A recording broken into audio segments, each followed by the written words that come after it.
to send an immediate communication to contacts who perform a particular action? Have you already tried using programs but found that messages take too long to be sent for your particular needs? You can use event-triggered programs in WCA to immediately pull contacts into a program and send them an autoresponder-like email or mobile push notification in a few simple steps. Go to Programs, New, select the Autoresponder blueprint, assign a name to your program and then click the Define button to configure the audience. Select a contact source. This could be a database, or you could use a query to be more restrictive. However, only those contacts who perform the action we will configure next will participate in this program, and not your entire database or query. Select Add Contacts when the following events occur, and define the behaviors that will pull contacts into this program.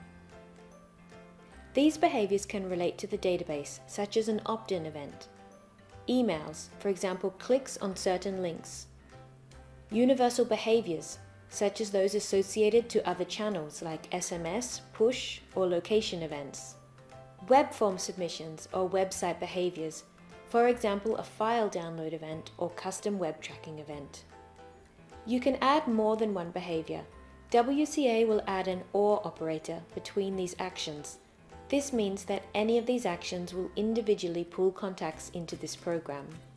Select whether you would like contacts to repeat the program if they are eligible and meet the criteria again. A value of 0 means that they are eligible immediately after exiting the program. Click Save and Edit Flow. Now let's configure our touchpoint. For this demonstration, I will configure a Send Email action. Select the template and check the settings. Under the Advanced Settings, you'll need to select Send Normally to get the autoresponder-like behavior. Click Save and Validate. Ensure there is not a decision step before the touchpoint and that the wait time is set to 0 in order to allow this mailing to be sent immediately. Additional decisions and steps can be added after this touchpoint. However, they will be subject to program processing times as the autoresponder-like behavior is only applicable to the first communication.